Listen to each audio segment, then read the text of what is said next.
Class 8 এর সবাইকে স্বাগত জানাচ্ছি আমাদের আরো একটা ক্লাসে। এবং আজকের ক্লাসটা একটা বিজিএস ক্লাস। তো সবাই কেমন আছো?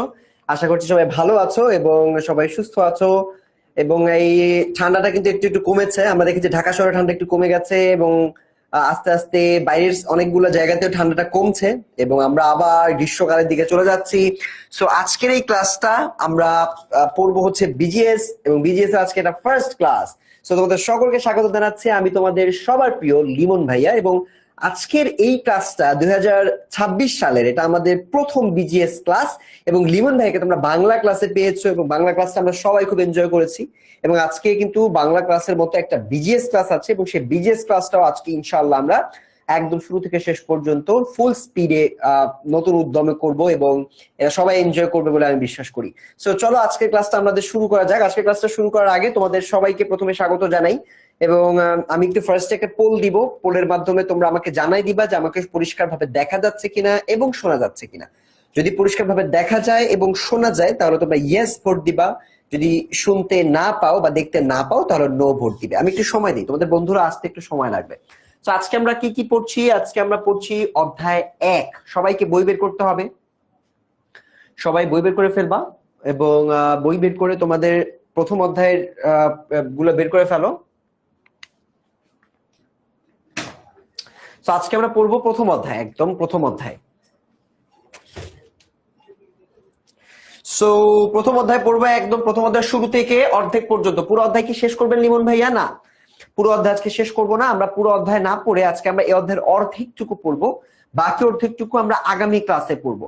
সো তোমরা যারা যারা জয়েন করছো এখনো, তারা জয়েন করতে থাকো। যেহেতু কমেন্ট সেকশন নাই, তোমরা কমেন্ট করতে পারবে না, তোমরা আমাকে পোলের মাধ্যমে আমার সাথে কমিউনিকেট করবে। এবং আমি ভরসা দিচ্ছি যে আমি তোমাদের সাথে যতক্ষণ আছি, তোমাদের নতুন করে আমি এক একটা টপিক এত ডিপলি বোঝাবো যে তোমাদের কমেন্টে আবার প্রশ্ন করার কোনো প্রয়োজনই হবে না। অনেকে স্প্যামিং করে, সেই জন্য আমরা কমেন্ট সেকশনের পরিবর্তে আমরা পোলটাকে ব্যবহার করব। এবং টিচার 2 আছে, আমি দেখতে পাচ্ছি এখানে বসে আছে। হ্যাঁ, টিচার 2 কে তোমরা প্রশ্ন করবা, টিচার 2 উত্তর দিবে। অনেক মানুষ তো, টিচার 2 অনেক সময় উত্তর দিতে একটু দেরি হতে পারে, কেউ মন খারাপ করবে না, একটু সময় দিবে। আর তোমাদের জন্য তো আমরা 10-10 নিয়ে আসছি। সো 10-10 কে প্রশ্ন করো, 10-10 তোমাদেরকে একদম শুরুর সাথে সাথে উত্তর দিয়ে দিবে। কোনো লিমন ভাইয়ের দরকার নাই, কোনো টিচারের দরকার নাই, 10-10 নিজেই তোমাকে হেল্প করে দিবে। সো আমরা ক্লাসটা শুরু করব। ক্লাসে আজকে আমরা পড়ছি, অধ্যায়টার নাম হচ্ছে ঔপনিবেশিক যুগ, বাংলার স্বাধীনতা সংগ্রাম। আমরা আমাদের বাংলাদেশকে নিয়ে, আমাদের বাংলাদেশের যে হিস্ট্রি, এটা আমরা 1971 সাল থেকে জানি যে 1971 সালে বাংলাদেশ স্বাধীনতা লাভ করেছে। ঠিক আছে, বাংলাদেশ স্বাধীনতা লাভ করেছে কাদের কাছ থেকে? আমরা বাংলাদেশ স্বাধীনতা লাভ করেছি পাকিস্তানের কাছ থেকে, তাই না? এটা আমরা 7-এও পড়েছি। পাকিস্তানের কাছ থেকে আমরা স্বাধীনতা লাভ করেছি। এখন কথা হচ্ছে, স্বাধীনতা লাভের আগে আমরা ছিলাম পাকিস্তানের আন্ডারে। তার আগে আমরা কোথায় ছিলাম সেগুলো নিয়ে আজকে আমরা পড়বো। তার আগে আমাদের কারা শাসন করেছে, তার আগে আমাদের কোন কোন সম্রাট ছিল, কোন কোন রাজা ছিল, বিদেশি কেউ ছিল কিনা, দেশের কেউ ছিল কিনা, ভারতের কেউ ছিল কিনা, এই প্রত্যেকটা টপিক আজকে আমরা পড়বো। সো শুরুতে আমাকে পরিষ্কারভাবে দেখতে এবং শুনতে পাচ্ছ কিনা এটা আমাকে তোমরা একটা পোলের মাধ্যমে জানাবো। আমি একটা ইয়েস নো পোল দিয়ে দেই। তোমাদের কাছে একটা পোল চলে যাচ্ছে। হ্যাঁ, তোমরা আমাকে বলো যে তোমরা আমাকে পরিষ্কার দেখতে এবং শুনতে পাচ্ছ কিনা। দেখতে বা শুনতে পেলে থামস আপ মানে ইয়েস দিবা, যদি কোনো সমস্যা হয় তাহলে নো দিবা। ঠিক আছে, ইয়েস, পোল দেওয়া হয়েছে। সো আমি এখন পোলে তোমাদের ভোটটা দেখবো। আমার মনে হয় সবাই দেখতে পাচ্ছে ঠিকঠাক ভাবে।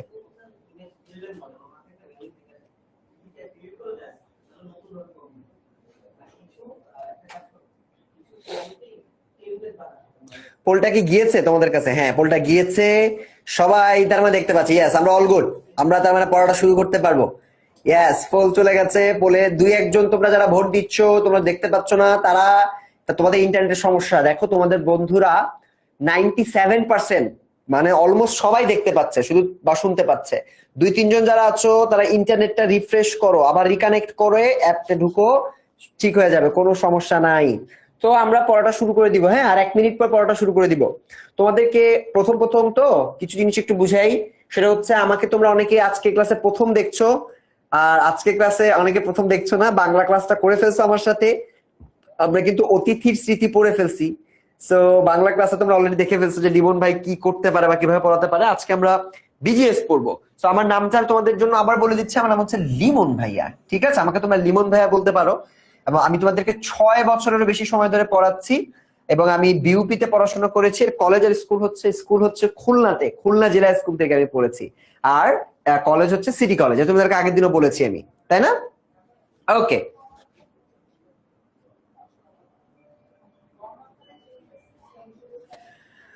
ওকে, ঠিক আছে। চলো আমরা এখন আমাদের পরবর্তী কার্যক্রম কিছু দেখি। সো তোমাদের জন্য কিন্তু আমাদের অনলাইন ব্যাচের অনেকগুলো ফিচার আছে। মেইন কথা হচ্ছে, সব থেকে ইম্পর্টেন্ট হচ্ছে একটা ফেসবুক গ্রুপ আছে। একটা ফেসবুক গ্রুপ আছে, এই ফেসবুক গ্রুপটাতে তোমরা জয়েন করবা। ফেসবুক গ্রুপটা কোথায় পাবা? কল দাও, 16910 তে কল দিতে পারো, অথবা অ্যাপের মধ্যে তোমার অ্যাপের লার্নিং রিপোর্ট যেখানে পাওয়া যায়, অ্যাপটা একটু ঘুরে দেখবা, লার্নিং রিপোর্টের মধ্যে লেখা থাকবে ক্লাস গ্রুপ, ফেসবুক অ্যাপ। ওই ক্লাসের গ্রুপটা তুমি একটু জয়েন করবা, কেমন? তারপর হচ্ছে তোমার আপকামিং, তোমার পরের দিন কি ক্লাস, কালকে লিমন ভাইয়ের ক্লাস আছে কিনা, পরশুদিন ক্লাস আছে কিনা, এগুলো তোমরা এখানে পাবা আপকামিং ক্লাসে। এবং নোটিশ বোর্ডে তোমরা সকল নোটিশ পেয়ে যেতে পারো, যেহেতু এখনো তোমরা প্রথম প্রথম ক্লাস করছো, এগুলো কয়েকদিন তোমাদেরকে একটু শিখাই দেওয়া হবে। আচ্ছা, আর এই যে 1010 একটা পার্টনার, এই যে 1010 ভাইয়া, লিমন ভাইয়া যখন অ্যাক্টিভ থাকবে না বা লিমন ভাইয়া যেটা উত্তর করতে পারবে না, টিচার 2 যদি ব্যস্ত থাকে, 1010 কে জিজ্ঞেস করো। ওর নাম হচ্ছে 1010। ও তোমাদেরকে স্টাডি পার্টনার হিসেবে হেল্প করতে পারে। ঠিক আছে, 1010 কে তোমরা এই যে তোমাদের ক্লাস 8 এর একদম শুরুতেই মাই কোর্সের পাশে 1010 কে তোমরা পাবা, 24 ঘন্টা তোমাদেরকে হেল্প করবে। ঠিক আছে, 24 ঘন্টা। চলো শুরু করে দেই। সবাই রেডি? স্টুডেন্ট স্টুডেন্ট অনেকেই দেখতেছি নাই, মানে আসতেছে যাচ্ছে এরকম ফ্ল্যাকচুয়েট করতেছে। সবাই রেডি? খাতা কলম নিছো? ভাইয়া বই নিব না? বই নেওয়ার দরকার নাই, খাতা কলম নাও। সবাই কি রেডি?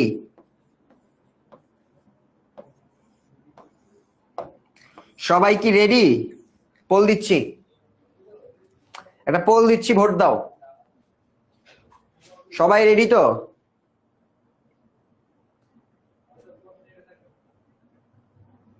দিয়ে দিয়েছি পোল।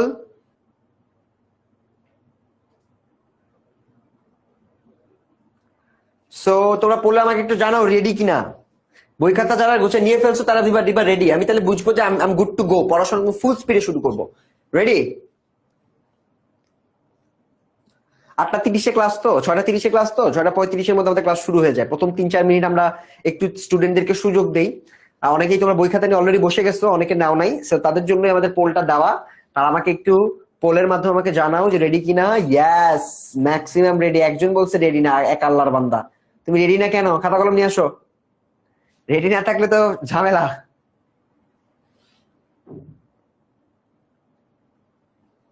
ওকে, আসছো? ও, অনেক স্টুডেন্ট, তোমরা তো অনেক স্টুডেন্ট আসছো, তোমাদের এখানে দেখতে পাচ্ছি। হ্যাঁ, সবাই চলে আসছে, স্টুডেন্ট সবাই চলে আসছে, ভেরি গুড। 90% বলতেছে রেডি, 10% বলতেছে রেডি না। কেন রেডি না কেন? খাচ্ছ নাকি? শুরু করো, বই খাতা নিয়ে আসো, খাতা বের করো, খাতা বের করো, কলম বের করো, নাও চলো শুরু করে দেই। টপিকটা মনোযোগ না দিলে কিন্তু বুঝবা না, পরে লিমন ভাইকে বলবা লিমন ভাইয়া বুঝি নাই। মনোযোগ দিতে হবে, এই টপিকে মনোযোগ না দিলে বুঝতে পারবা না। আজকে আমরা পড়বো বাংলাদেশ। এই বাংলাটা আগে ছিল পাকিস্তানের অংশ। তোমরা একটু জার্নিটা বুঝো। বাংলাদেশ আগে ছিল, আমরা 1971 সাল থেকে আমাদের নাম হচ্ছে বাংলাদেশ। তার আগে, এই 71-এর আগে আমরা ছিলাম পাকিস্তান। এই পাকিস্তান নাম ছিল আমাদের কত সাল থেকে জানো? 1947 সাল থেকে এই 71 পর্যন্ত আমাদের নাম ছিল পাকিস্তান। 47-এর আগে, 1947-এর আগে আমাদের নাম ছিল ভারত ভারত, হ্যাঁ ভারত। আমরা 1947 সালের আগে ছিলাম ভারত, এবং ভারত তারপর বিভক্ত হয়ে পাকিস্তান এবং ভারত দুইটা রাষ্ট্র হয়ে যায়। আমরা আজকে পড়বো এই 1947 সালের আগে পর্যন্ত কি কি হয়েছে আমাদের এই বাংলাতে, অর্থাৎ আমাদের এই ভারতে, আমরা সেটা আজকের এই পুরো আলোচনায় দেখার চেষ্টা করব। তোমাদের কাজ হচ্ছে, অনেক অনেক তথ্য কিন্তু লিমন ভাইয়া আগে প্রথমে সতর্ক করতেছে, এত এত তথ্য মনে থাকবে না। এজন্য আমি যখন গল্পের মতো করে পড়াবো, তখন গল্পের মতো করে একটার পর একটা সাল লিখবা যাতে মনে থাকে, না হলে কিন্তু মনে রাখতে পারবা না। ঠিক আছে, চলো শুরু করা যাক। প্রথমত আমরা আজকে যে চ্যাপ্টারটা পড়ছি, চ্যাপ্টারটার নাম হচ্ছে ঔপনিবেশিক। ঔপনিবেশিক যুগ। ঔপনিবেশিক যুগ হচ্ছে এই যে টাইমটা, যেই সময়ে তোমার একটা রাষ্ট্র অন্য একটা রাষ্ট্রের অধীনে থাকে। মনে করো আমি ঢাকা থেকে গিয়ে তোমার বাসায় খুলনাতে বা তোমার বাসায় চট্টগ্রামে গিয়ে তোমার বাসায় আমি কর্তৃত্ব খাটাচ্ছি, মানে আমি যা বলবো তাই হবে। তোমার সম্পত্তি আমি নিয়ে নিচ্ছি, তোমার চাষবাস তোমার কাছ থেকে আমি ট্যাক্স নিচ্ছি, ঠিক আছে, তোমার সকল কিছুর জন্য তুমি আমার কাছে দায়বদ্ধ থাকবা। অথচ আমি কিন্তু তোমার এলাকার মানুষ না, আমি বাইরে থেকে উড়ে এসে জুড়ে বসছি। এই যে উড়ে এসে জুড়ে বসা এবং বাইরের একজন মানুষ হয়েও তুমি এসে এখানে যে কর্তৃত্ব খাটাবে, এটাকে বলা হয় ঔপনিবেশিক শাসন, ঠিক আছে, বা উপনিবেশ স্থাপন। দেখো সংজ্ঞাটা দেখো, একটি রাজনৈতিক বা অর্থনৈতিক প্রক্রিয়া যেখানে একটি শক্তিশালী দেশ অন্য একটি দেশকে দখল করে অর্থনৈতিক শোষণ করে। তো আমাদের এই বাংলাকে, আমাদের এই বাংলা ভারত, এখন তো বাংলাদেশ আমরা এখন একটা উন্নয়নশীল দেশ, কিন্তু একটা সময় ছিল যখন আমরা ভারতের মধ্যে ছিলাম, এই বাংলায় অনেক অনেক ধন সম্পত্তি ছিল, ঠিক আছে। এই রিসোর্স গুলো নেওয়ার জন্য বাইরে থেকে শক্তিশালী রাষ্ট্রগুলো আমাদের এখানে আসতো এবং উপনিবেশ স্থাপন করত। বুঝাতে পারছি? সো এই যে উপনিবেশ স্থাপন করা, এটা মূলত তাদের লাভের জন্য তারা করত। সো আমরা এখন পারি উপনিবেশ মানে কি, মানে একজন শক্তিশালী দেশ, একটা শক্তিশালী দেশ আরেকটা দুর্বল দেশের উপরে এসে কর্তৃত্ব বা ক্ষমতা খাটাইতো, দখল করতো, ওই দেশ দখল করে অর্থনৈতিক শোষণ করত। ক্লিয়ার? বাংলায় আমাদের উপনিবেশিক শাসনের সময়কাল ছিল 200 বছর। এই 200 বছর শেষ হইতে কখন জানো? এই যে 1947 সালে আমরা ভারত ভাগ হয়ে গেল, এই 1947 সাল পর্যন্ত উপনিবেশ ছিল, মানে বাইরের ব্রিটিশরা, ওদেরকে বলে ব্রিটিশ, লন্ডন থেকে আগত ব্রিটিশরা, তারা আমাদের বাংলাকে দখল করে রাখছিল 1947 সাল পর্যন্ত। 47-এ গিয়ে আমরা আলাদা হয়ে স্বাধীন হয়ে ভাগ হয়ে গেছি। এই 47 হলেও এটা শুরু হয়েছিল 200 বছর, এখান থেকে হিসাব করো, 1757 সালে। তার মানে 1757 থেকে 1947 পর্যন্ত আমাদের উপনিবেশ শাসন ছিল, যখন ব্রিটিশরা ইস্ট ইন্ডিয়া কোম্পানি, কোম্পানিটার নাম ছিল, ওদের নাম ছিল ইস্ট ইন্ডিয়া কোম্পানি, ওরা 1757 থেকে 1947 পর্যন্ত আমাদের বাংলাকে শোষণ করছে, আমাদের ধন সম্পত্তি ওরা লুট করে নিয়ে গেছে। এখন চলো আমরা তারও আগে থেকে পড়া শুরু করি। তাহলে ওরা আসলো কিভাবে? ওদের আসার আগে কি কেউ ছিল না? ছিল। আমাদের এই বাংলায় অনেক আগে থেকে মানুষজন ছিল। তার আগে আমরা একটু এটা পড়ে নেই। 1757 সালে আমাদের এই উপনিবেশিক শাসন শুরু হয়, ব্রিটিশদের শাসন, এবং 1947 পর্যন্ত ওরা আমাদেরকে শাসন করছে, এবং ভারত বিভাগের মধ্য দিয়ে আমাদের এই উপনিবেশিক শাসনটা শেষ হয়েছিল। এবং এখানে আমাদের মূলত ওরা অর্থনৈতিক শোষণ করছে, কারা? ব্রিটিশরা। এটা আর বাইরের দেশ থেকে আসছিল। বুঝে গেছে? এবার আসো আমাদের বাংলার একদম আদিকাল থেকে আমরা পড়া শুরু করি। ভাইয়া ব্রিটিশরা আসছে বললেন 1757 সালে, তার আগে কি হয়েছে? তার আগে কি আমাদের চলো আমরা আমাদের দেশে কেউ আসতো না? তার আগে থেকেও আমাদের এই বাংলায় অনেক মানুষ আসছে। চলো এক এক করে তাদের নামগুলো একটু জেনে নেই। একদম শুরুতে প্রাচীন যুগে, একদম আগেরকার সময়, প্রথম দিকে, এখন কত সাল? এখন হলো 2026, তাই না? এই 2026 তো আমরা চলে যাব 400 সাল। যখন 400 ছিল, 400-র পর আসছে 500, 600, 700, 800, 900, 1000, 1020, এরকম করতে করতে 2000, আজকে আমরা 2026 সালে আসি। তার মানে আমরা 1400 সাল আগে চলে যাচ্ছি। মনে করো একদম প্রাচীন কালে আমাদের প্রথম সবার আগে আসে হচ্ছে আর্য ভাষাভাষীর মানুষজন। সবার প্রথমে আসে যারা, তাদের ভাষা ছিল আর্য। আর্য কি? আর্য একটা ভাষার নাম। সো এই আর্য ভাষাভাষী জনগোষ্ঠী বাংলাতে কবে আসে? 300 সালে। এবং এই আর্য ভাষাভাষী মানুষদের যে লিডার ছিল, সে ছিল মৌর্য সম্রাট। তার মানে বাংলায় সবার আগে যারা আসছিল, আমাদের এই বাংলায় সবার আগে, এই সালটা কিন্তু এই ক্রম ধারাবাহিক, এটা একটু লিখে রাখতে হবে। সবার আগে 300-তে আসে, 300 শতাব্দীতে এসেছে, বা 3য় শতক, তারা আসছে হচ্ছে মৌর্যরা। কারা? বাংলায় মৌর্যদের শাসন সবার আগে শুরু হয়। মৌর্য কারা? মৌর্য হচ্ছে একটা গোষ্ঠী যারা বাংলাতে ৩য় শতকে মানে ৩০০ সালের দিকে সবার আগে আসে। তাদের লিডার ছিল সম্রাট অশোক। সম্রাট অশোক নামগুলো মনে রাখতে হবে স্যার। ইয়েস, এই নামটা মনে রাখতে হবে, সম্রাট অশোক। তার মানে মৌর্য বংশ বাংলায় সবার প্রথমে আসে। কেন আসছে? বাংলা টাকা পয়সা অনেক বেশি, ধন সম্পদ অনেক বেশি। সে এসে বাংলা দখল করেন এবং বাংলায় পুণ্ড্রনগর নামের একটা অঞ্চল ছিল, এই অঞ্চলে তারা মূলত তাদের কার্যক্রমগুলো চালাইতো।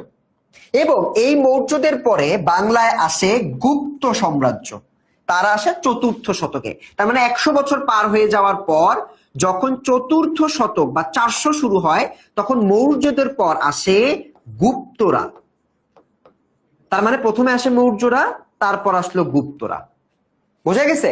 তো তোমাদের কিন্তু এখান থেকে প্রশ্ন আসতে পারে বহু নির্বাচনীতে যে বাংলায় প্রথম কারা আছে। লিখতে হবে মৌর্য, এবং মৌর্য সম্রাট ছিল অশোক। অশোকের ১০০ বছর পরে ৪র্থ শতকে আসলো গুপ্তরা। যেহেতু ওরা দেখছে যে মৌর্যরা এত টাকা পয়সার মালিক হয়ে যাচ্ছে, গুপ্তরাও আসা শুরু করলো। ভাই, গুপ্ত কি একটা বংশ, একটা গোষ্ঠী। মৌর্য বংশ, তাদের লোকজন, তাদের ফলোয়াররা, তারপর গুপ্ত বংশ, তাদের ফলোয়াররা। ওরা ৪র্থ শতকে চলে আসে এবং এসে ওরাও মৌর্যদের সাথে বাংলার কিছু অংশ শাসন করা শুরু করে।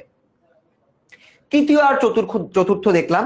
এরপর তাদের শাসন ব্যবস্থা চলেছে এবং শাসন ব্যবস্থা চলতে চলতে ৭ম শতকে গিয়ে, ৭ম শতকে, তার মানে আমরা ৩০০তে গেলাম মৌর্য, ৪০০তে গেলাম গুপ্ত, ৭ম শতকে প্রায় ৭০০র দিকে আমরা শশাঙ্ক নামের, এই নামটা ১০০% মনে রাখতে হবে, এটা এমসিকিউতে আসবে। মৌর্য এবং গুপ্ত বংশ সম্পর্কে আমরা পড়ছি। এরপর আসে হচ্ছে শশাঙ্ক। এই ভদ্রলোক বাংলার একটা বিরাট অংশকে স্বাধীন হিসেবে তিনি শাসন করা শুরু করে। তিনি হচ্ছেন উত্তর এবং পশ্চিম বাংলা স্বাধীন করে। এই নামটা মনে রাখতে হবে না। শশাঙ্ক কোথায় শাসন করে এটা লাগে না, এটা মুখস্থ করতে হবে না। তিনি শাসন করা শুরু করে এবং তিনি বাংলায় গড়ে তোলেন বঙ্গরাজ্য। এই যে বাংলার নাম যে বাংলাদেশ বা পশ্চিমবঙ্গ, এই বঙ্গ নামটা আসছে শশাঙ্কের সময়। তাহলে আমরা কতগুলো জিনিস পড়লাম? ৩ শতক পড়লাম, ৪ শতক পড়লাম, ৭ শতক পড়লাম। এটা মৌর্য, এটা গুপ্ত, এটা শশাঙ্ক। আমার সাথে পড়তে হবে, নাহলে মনে থাকবে না।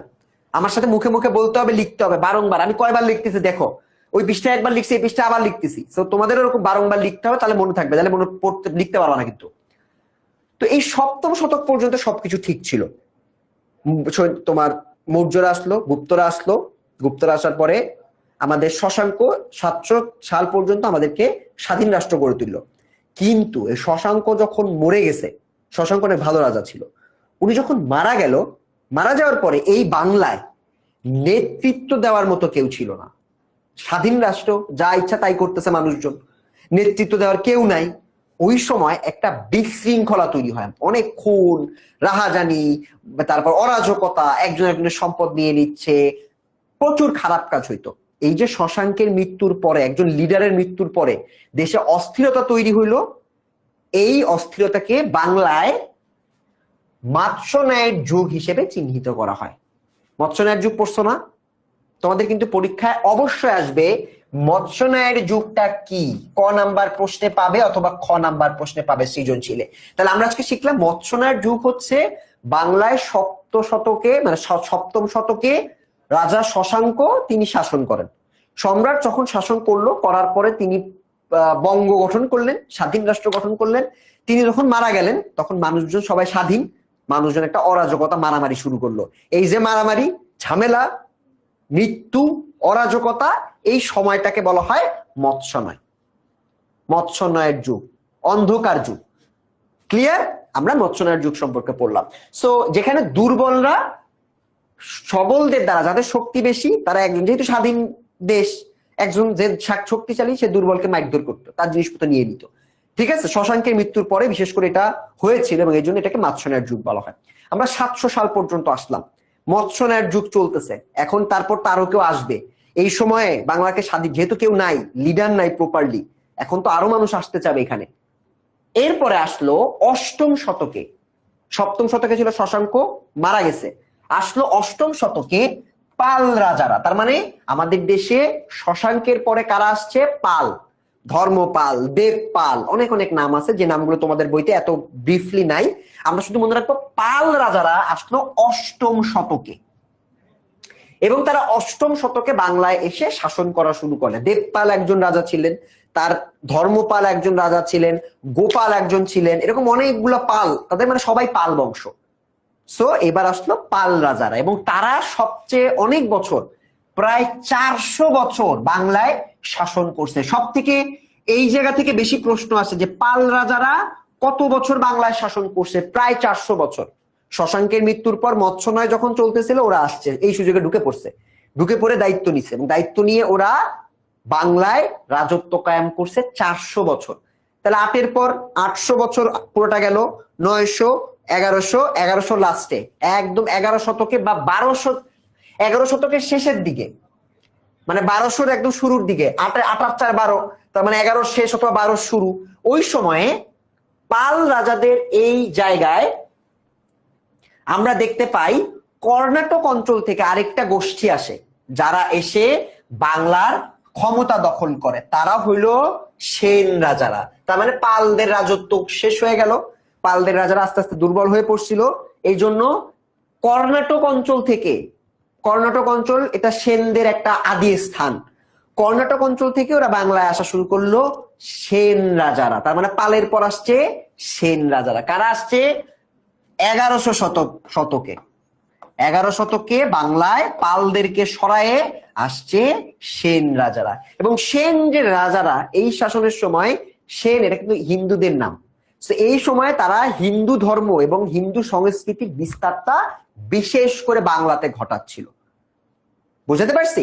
চলো এবার আমরা একটু পরবর্তী জায়গায় যাওয়ার আগে আমি তোমাদেরকে এইবার একটু পুরাটা তোমাদেরকে একটু সামারি করি। তোমরা আমার সাথে আবার লিখবা, আমার সাথে আবার লিখবা, আমি ভুলে গেলে তোমরা নিজেরা ভুল লিখবা না। প্রথমে তাহলে স্যার বলছে 3য় শতকে বা 300-তে আসছিল কারা? মৌর্যরা, রাজা অশোকের কথা আমরা পড়ছি।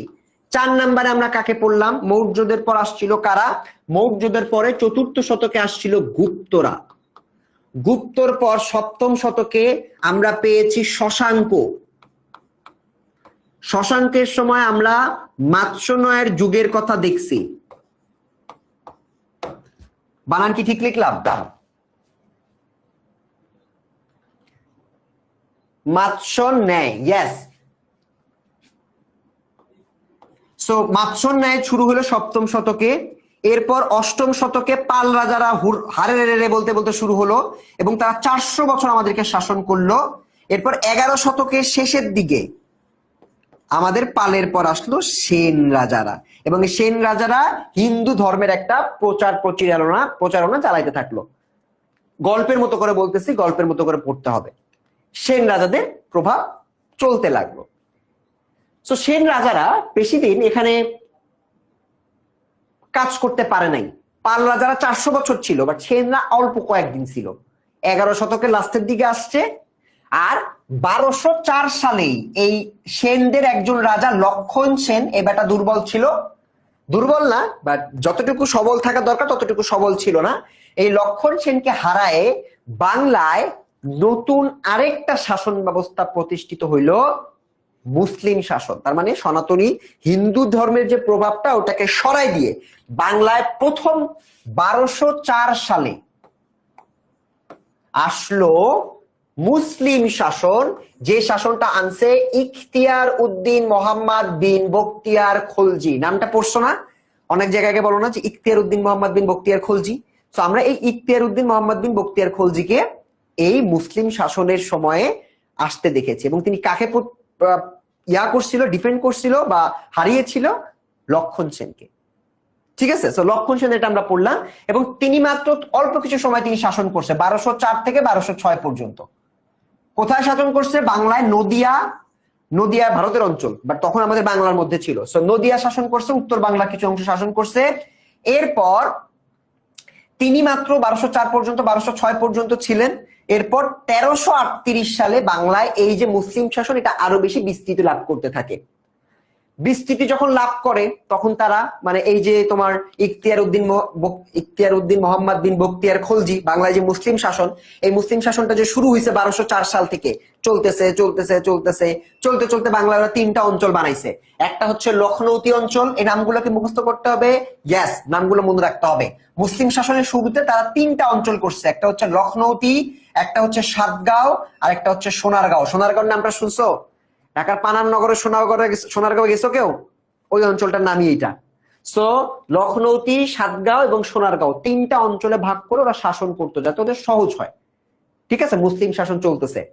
আমরা কিন্তু এখনো কোম্পানি ওই ঔপনিবেশিক শাসন এখনো যাই নাই, ওটা যাবো আস্তে ধীরে। সো কোম্পানি শাসন এখানে চলতে, কোম্পানি শাসন এখনো আসে নাই। সো মুসলিমরা 3টা অঞ্চল এখানে বানায়। 3টা অঞ্চল বানানোর পরে 1204 সালে তো নিচে তারা 1338 সালে সোনারগাঁওয়ের শাসক ফখরুদ্দিন মুবারক শাহ দিল্লির সালতানাতের বিরুদ্ধে বিদ্রোহ করে বাংলার স্বাধীনতা ঘোষণা করেন। এই বিদ্রোহের মাধ্যমে বাংলায় স্বাধীন সুলতানি আমলের সূচনা হয়। এই লাইনটা একটু তোমাদেরকে বুঝতে হবে। এই যে উত্তর পশ্চিম এগুলো এক একটা অঞ্চল, হ্যাঁ, এর মধ্যে একটা ছিল দিল্লি, একটা ছিল জাহাঙ্গীরনগর, আমাদের ঢাকার যে অঞ্চলটা, সাতগাঁও। পূর্ব, এটা হচ্ছে উত্তর দিকের অঞ্চলগুলোকে নিয়ে, পশ্চিম দিকের অঞ্চলগুলোকে নিয়ে, পূর্ব দিকের অঞ্চলগুলো নিয়ে 3টা মিলেই ছিল মুসলিম শাসন। এখন এই 3টার মধ্যে একটা ওরা নিজেরাই সুলতানি শাসনের সূচনা করে দেয়। সেটা হচ্ছে দিল্লিতে যারা ছিলেন, ওই দিল্লির যে মুসলমানরা ছিল তারা 1338 সালে সোনারগাঁওয়ের ওই এলাকাটাতে, ওই এলাকার যে শাসক ছিলেন ফখরুদ্দিন মুবারক শাহ, তিনি ওই এলাকায় নিজেদেরকে স্বাধীন রাষ্ট্র হিসেবে ঘোষণা করেন। যে না, 3টা অঞ্চল তো মিলে একটা, বাট ওরা বলতেছে যে আমরা যে আলাদা 3টার মধ্যে একটা, ওইটাই একটা স্বাধীন, তোমাদের 2টার সাথে আমার কোনো সম্পর্ক নাই। সে এরকম ভাবে কে করছে এটা, এই লাইনটা মনে রাখতে হবে। ফখরুদ্দিন মুবারক শাহ তিনি স্বাধীন সুলতানি আমলের সূচনা করেন। ঠিক আছে, এবং সূচনা করার পরে তিনি পরবর্তীতে তার একটা উপাধি ছিল শাহী বাঙ্গালা, এই উপাধিতে তাকে ডাকা হয়, বা শাহী বাঙালিয়ানা, যেহেতু তিনি সম্রাট হিসেবে, সুলতান হিসেবে বাংলাকে স্বাধীন করছে। সো এই জন্য তাকে আমরা এই শাসন ব্যবস্থা একজন উল্লেখযোগ্য শাসক হিসেবে চিনতে পারি। সো আমরা কি পড়লাম? পাল রাজারা গেল, সেন রাজারা আসলো, 1204 সালে সেনদেরকে তাড়াই দিয়ে মুসলিম শাসন আসলো। মুসলিম শাসনের মধ্যে আবার ভাগ হয়ে গেছে, 3টা ভাগ হইলো। 3টা ভাগের মধ্যে একটা ভাগ যে যারা ছিল ওরা নিজেদেরকে স্বাধীন ঘোষণা করলো। কে করছে? ফখরুদ্দিন মুবারক শাহ। এগুলা এটা তোমাদের কিছু কিছু জাস্ট গল্পের মতো করে মনে রাখো, সালটাল এগুলো পরে আমি পড়াই দিব। আচ্ছা, বেশ, এখানে বেশ ভালো ভালো চলতেছিল। এখানে তারা ধর্মীয় মুসলিম ধর্ম, ইসলাম ধর্ম খুব ভালো করে চালাচ্ছিল। শিল্প সাহিত্য তাদের ওখানে কার্যক্রম তারা করছে, বাংলা অনেক উন্নতি তারা করছে। এই যে দেখো আলাউদ্দিন হোসেন শাহ, উনিও সুলতানি শাসকের একজন ছিল। সো তারা যখন শাসন করতেছে 1338 থেকে শুরু হয়েছিল, 1338 থেকে শুরু হয়ে 200 বছর, প্রায় 1538 সাল পর্যন্ত তারা শাসন করে। এবং তারপর এই সুলতানদেরকে, এই মুসলমান সুলতানদেরকে বাদ দিয়ে আরেকটা গ্রুপ এসে এখানে শাসন শুরু করে। তারা হচ্ছে বাংলার মোগল সম্রাট। মোগল কারা? আরেকটা গোষ্ঠী চলে আসছে। সো আমরা এবার একটু সালগুলো একটা একটা করে পড়বো। 3য় শতক পড়ছি, 4র্থ শতক, 7ম শতক, 8মে আসছে পালরা, 11তে আসছে সেনরা, 1204-এ আসছে বাংলায় মুসলিম শাসকরা, 1338 সালে, আমি কিন্তু মুখস্থ লিখতেছি, 1338 সালে আসছে হচ্ছে আমার সুলতানরা। এই সুলতানদেরকে সরাই দিয়ে 1538 সালে আমার শাসন ব্যবস্থা ভার নিছে মোগলরা। এই মোগল সম্রাটরা পরবর্তীতে আমাদের বাংলায় শাসন করতে থাকে। এই মোগলদের সম্পর্কে আমরা একটু পড়ি। মোগল সম্রাটের মধ্যে একজন ছিল সম্রাট হুমায়ুন। সম্রাট হুমায়ুনের নাম শুনছো না? সম্রাট হুমায়ুন ছিল তাদের মোগল সাম্রাজ্যের একজন সম্রাট। সে এসে এটাকে দখল করে, ঠিক আছে, দখল করে সে বাংলায় শাসন স্থাপন করে। কিন্তু এই মোগলরা একটা জিনিস একটু মনে রাখো, যে সুলতানদেরকে সরাই দিছে কোথা থেকে? দিল্লি থেকে সরাই দিছে, যে তোরা নিজেরা স্বাধীন ছিল, ওদেরকে সরাই দিয়ে মোগলরা একটা অংশ, মানে সম্রাট হুমায়ুন তিনি একটা অংশের ক্ষমতা নিয়ে নিছে, যে আমি ক্ষমতা নিয়ে নিলাম, তোমাদের আর কোনো ক্ষমতা নাই। পুরা অঞ্চলের ক্ষমতা এখন নিয়ে পারে নাই। সব অন্য জায়গায় যে মুসলিমরা আছে তাদের কাছে গিয়ে ওরা আক্রমণ করার চেষ্টা করছে, বাট পারে নাই। তখনকার আফগানিস্তানের কিছু শাসক ছিল অন্যান্য জায়গার, তারা হুমায়ুনকে বাংলায় মোগল সাম্রাজ্য স্থাপন করতে দেয় নাই। তার মানে মোগলরা আসছে, কিন্তু পুরা এলাকায় কিন্তু তারা তোমার এই শাসন ব্যবস্থাটা করতে পারতেছিল না। বুঝতে পারছি? তার মানে মোগলদের শাসনটা প্রথমে একবারেই সারা বাংলাতে যায় নাই, প্রথমে অল্প একটু ছিল, পরে আস্তে আস্তে কমছে, এবং তারপর আবার এটাকে ওরা গ্রহণ করছে, আবার জিরো হবে কিছুক্ষণ পরে, হয়ে গেছে। সো আমাদের কিন্তু এই মোগল সাম্রাজ্যের এই একটা জিনিস একটু মনে রাখতে হবে যে লিমন স্যার বলছে মুসলিমদেরকে সরাই দিয়ে, মানে মুসলিম না সুলতানিদেরকে সরাই দিয়ে মোগলরা যে আসলো, মোগলরা আসার পরে মোগলরা পুরো বাংলায়, সম্রাট হুমায়ুন পুরো বাংলার একবার দখল করতে পারে নাই, প্রথমে অল্প একটু করছে, বাকি জায়গা থেকে ওকে তাড়াই দিছে। বাট তাড়াই দিলেও পরে আস্তে আস্তে মোগল সম্রাট এই হুমায়ুন আবার ঠিকঠাক করে পুরা দিল্লি, পুরা ভারতবর্ষের দিল্লির অংশটুকুতে তারা শাসন শুরু করে। তার মানে এখন আমাদের শাসনে কারা আছে? মোগল সম্রাট হুমায়ুন এবং তার দল মোগল। ঠিক আছে, মোগলরা তখন সম্পদ বা বাংলার সবকিছুর দায়িত্বে চলে আসলো। ঠিক আছে, এবং এর মধ্যে ছিল হচ্ছে আমরা নাম শুনেছি মোগল সম্রাট আকবরের নাম শুনছি আমরা, সম্রাট আকবর, সম্রাট আকবরের নাম শুনছো না? সম্রাট আকবর এই সময়ে মোগলদের দখলে বিভিন্ন জায়গায় তারা নেওয়া শুরু করে। তার মানে মোগল সম্রাট ছিল হচ্ছে সম্রাট আকবর। তিনি পশ্চিম ও উত্তর বাংলা বিভিন্ন জায়গায় তিনি আস্তে আস্তে দখলদারি বাড়াইতে থাকে, আস্তে আস্তে মোগলরা সব জায়গায় পুরো বাংলাকে তারা নিতে চায়, কিন্তু সব জায়গায় নেওয়ার চেষ্টা করলো। আমাদের যে পূর্ব বাংলাটা, আমাদের এই পূর্ব বাংলাটা, হ্যাঁ, বা পূর্ব বাংলাটা মোগলরা নিতে পারতেছিল না। কেন জানো? কারণ এইখানে কিছু কিছু ভুইয়া ছিল যারা জমিদার শ্রেণী, সেই জমিদার অনেক স্ট্রং ছিল, ওদের সাথে কোনোভাবে সম্রাট আকবরের এই দল বা মোগলরা পেরে উঠতেছিল না। এই যে জমিদাররা ছিল, যাদের দ্বারা যাদেরকে আটকানো যাচ্ছিল না, যাদেরকে সরাই দিয়ে দখল করতে পারতেছিল না, তাদের নাম হচ্ছে 12 ভুইয়া, তাদেরকে বলা হয় 12 ভুইয়া। তা তোমাদের প্রশ্ন আসতে পারে 12 ভুইয়া কারা? 12 ভুইয়া হচ্ছে পূর্ব বাংলার জমিদাররা, যাদেরকে পরাজিত করে মুঘলরা বাংলার দখল নেওয়ার চেষ্টা করেছিল কিন্তু পারে নাই প্রথমে। বুঝছো? এই 12 ভুইয়ার মধ্যে একজন ছিল ঈশা খা। তোমাদের বাংলা বইতে একটা গল্প আছে মানসিংহ ও ঈশা খা, সেই ঈশা খা হচ্ছে এই লোক। সো এই 12 ভুইয়ার একজন ছিল ঈশা খা, আকবরের একজন সেনাপতি ছিল মানসিংহ। সো মানসিংহকে যতবার পাঠানো হয়েছে মানসিংহ ঈশা খার সাথে মারামারি করে পারতো না, বারবার পরাজিত হয়ে ফিরে আসতো। এই গল্পটা আমরা আমাদের বাংলা বইয়ে মানসিংহ ও ঈশা খা একটা গল্প সেটা পড়ো ক্লাস 8-এর, ওই গল্পটার মধ্যে এই মানসিংহ ঈশা খার কথা বলছে। তাহলে আমরা এতক্ষণ পর্যন্ত বুঝলাম যে সম্রাট আকবর তিনি মোগলদের হয়ে বাংলাকে দখল করার চেষ্টা করছে, আস্তে আস্তে দখল করছেও, কিন্তু একটা অঞ্চল পারে নাই, আমাদের এই পূর্ব বাংলা পারে নাই, কারণ 12 ভুইয়া ছিল, মানে এখানকার লোকাল জমিদার যারা ছিল ওদেরকে 12 ভুইয়া বলা হয়। ওরা এত মানে ওদের সাথে যুদ্ধ করে পারতেছিল না সম্রাট আকবরের দল, এই কারণে একটু সময় লাগছে।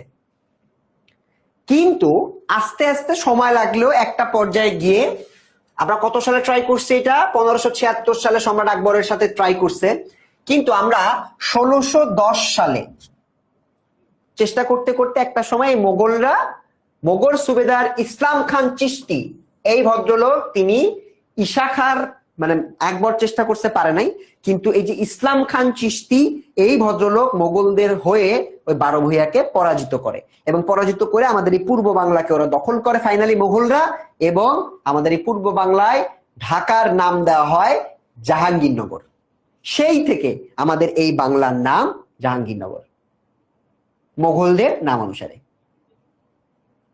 ঠিক আছে, এবং এরই মধ্য দিয়ে, এই বিজয়ের মধ্য দিয়ে মোগলরা বাংলায় পুরোপুরি শাসনটা প্রতিষ্ঠা করে ফেলছে। তো স্টোরিটা খুবই সিম্পল, যে মোগলরা আস্তে আস্তে প্রথমে তোমার দখল করলো, দখল করার পরে ওরা প্রথমে পুরাটা দখল করতে পারে নাই, ওদেরকে তাড়ায় দেওয়া হয়েছে বারবার, হুমায়ুনকে তাড়ায় দিছে, তাড়ায় দেওয়ার পরে আস্তে আস্তে তারা শাসনটা গ্রহণ করছে, করার পরে পূর্ব বাংলায় করার চেষ্টা করছে, কিন্তু পূর্ব বাংলায় পারতেছিল না, এখানকার জমিদাররা অনেক স্ট্রং ছিল, সবাইকে তাড়াই দিত। কিন্তু আস্তে আস্তে একটা পর্যায়ে, প্রথম পর্যায়ে তারা না পারলেও কিছু বছর পরে ওরা বাংলায় তাদের সম্পূর্ণ শাসনটা প্রতিষ্ঠা করতে সক্ষম হয়। এরই মধ্য দিয়ে মোগল শাসন আমরা প্রতিষ্ঠিত হইতে দেখলাম। এখন লিমন ভাইয়া, মোগল শাসন কি শেষ হবে? সব শাসনই তো শেষ হয়ে গেছে, মোগলদের শাসন কি শেষ হয়? চলো দেখা যাক। এই মোগল শাসন,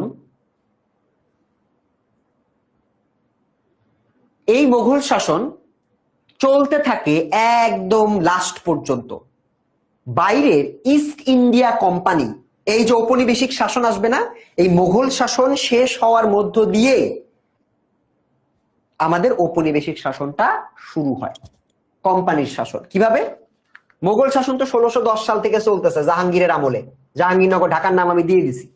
একটা পর্যায়ে শাসন চলতেছে চলতেছে চলতেছে, এরকম করতে করতে যখন 1757 সাল আসলো, তখন ক্ষমতায় ছিল মোগলদের নবাব সিরাজউদ্দৌলা।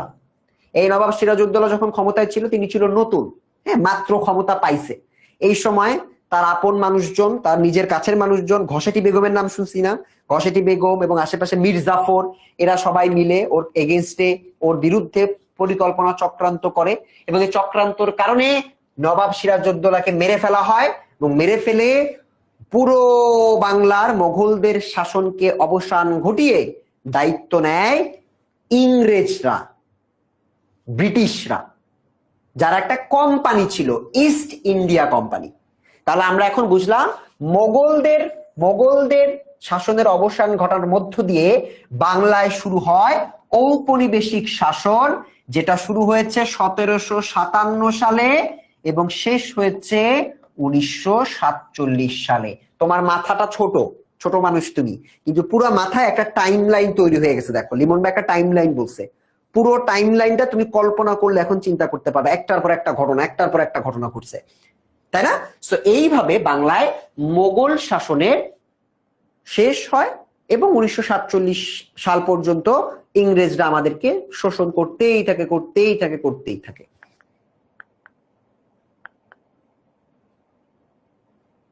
এইবারে আসো, এই প্রথম পার্টটা আমাদের শেষ। এই পার্টটা যেহেতু শেষ, আমি পরের পার্টে যাওয়ার আগে আমি তোমাদেরকে